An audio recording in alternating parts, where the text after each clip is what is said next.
Guys দেখেন, দেখতে দেখতে আরো দুইজন চলে আসে মাছ ধরার জন্য।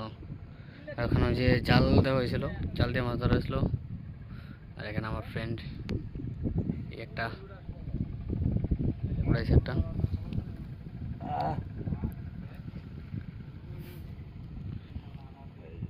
মাছ না ধরা শুরু হলো, বাতাস হাওয়া শুরু হলো।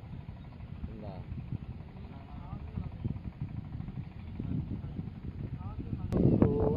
বাতাসে ভরপুর।